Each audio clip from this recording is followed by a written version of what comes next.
Good day and welcome back to another DBZ Dokkan Battle video. In this video we're going to be taking a look at the Hope at the end of a deadly showdown, Super Saiyan Trunks Future, the physical LR, and see just how well he does in the red zone against Zamasu. Well, Zamasu and then Zamasu and Goku Black. But hey, it's going to be interesting to see. Now, these fights traditionally start out quite strong. I think the red zone future has kind of shown just how hard they can start the fights, and then traditionally they don't increase as much. So they start out pretty rough, and then they kind of get a little bit rougher, but they don't, kind of blow people out the water. And I think it's a good test, especially for a unit like Trunks, who a lot of people, have this consensus that he's not solid right off the bat, that he takes a long time to build up, and I think that could be the case if you have really bad RNG, but I think for the most part, honestly speaking, all things considered, the rate at which Trunks builds, for me, I think at the end of the day, the rate at which he builds is honestly more than fine. I don't really see Trunks having issues in most content. Considering how much content I've done with him, there is very minimal times where I've lost a run, where I've placed Trunks in the second slot, and I've lost a run because he's failed to do enough supers, or he's been hit for too hard. Just isn't the case. I don't know if people are having a much more tapered experience than I am, but for me, he seems to run pretty much as well as any second slot unit would, and he doesn't seem to have that many problems. To obviously cover his passive a little bit, he's a time traveler's lead of 200%. He raises attack and defense for 1 turn on his 12 key. He raises defense permanently on his 18 key while greatly raising attack for 1 turn, and he activates the entrance animation upon entry, which is pretty good. Obviously, key +3 launches an additional attack. There's a great chance of becoming a super attack for 4 turns from the start of turn. Then he has key +3, attack and defense of 150%. He gets an additional attack of 100% when performing a super, and then he gets an additional key +1 and defense of 10% with each attack performed. He reduces damage received by 10% within the same turn with each super attack performed. Then he gets an additional attack of 100% and launches an additional attack. There's a high chance of becoming a super as the second or third attacker. He also launches an additional attack that has a high chance of becoming a super attack starting from the 5th turn from the start of the battle. So here's the thing, stick him in the second slot, he has his full range of attack, and he will probably, at the very minimum, fire off at least 2 super attacks, and he will have 20% damage reduction. He'll build up his defense relatively quickly. The stacks that he gains permanently, combined with the 10% that he gains each attack from his passive, combined with the 12 keys that he'll do afterwards, tends to leave him in a pretty good defensive situation.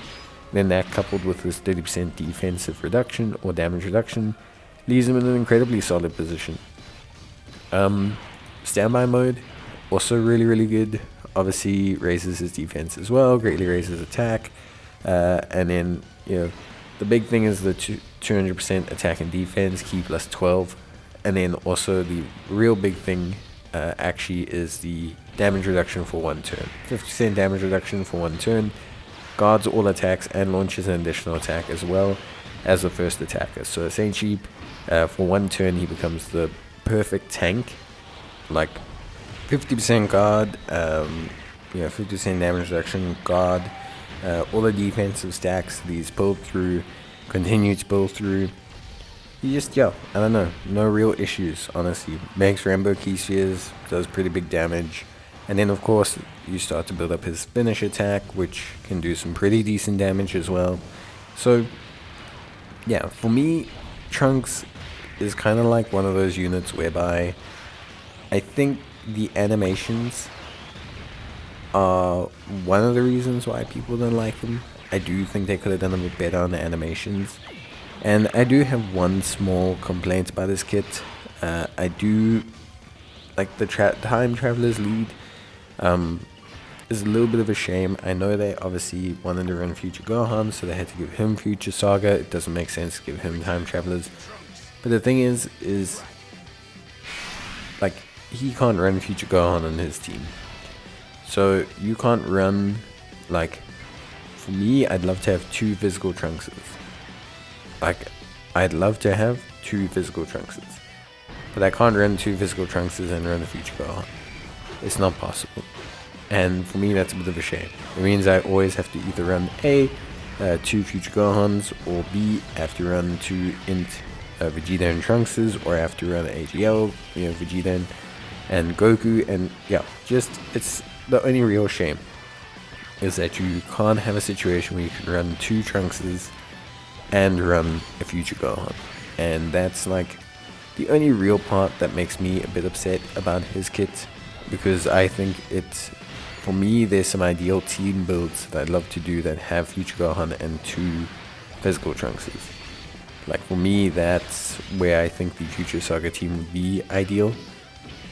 But it is what it is. Overall, honestly speaking, I think he's great. I think he does a fantastic job. You're going to see him here do a really good job. He doesn't take any damage from normals. This is a 55% unit. And yeah, it's just a really, he's just a really great unit. Yes, there will be situations where he'll take damage. I think I showed in the Sin Shenron event. If you take Trunks without his standby skill and you stick him in the first slot and he doesn't super at all and he gets hit by a super attack, he's going to take a lot of damage.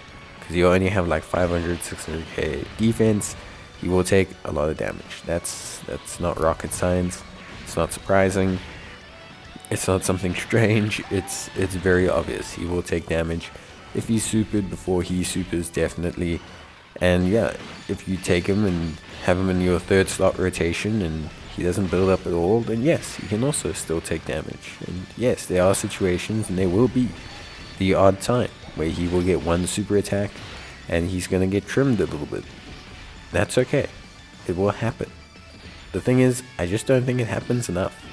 Being a guy that's used this unit, and I can tell you, no one has used this unit more than I have. That's one thing I can promise you.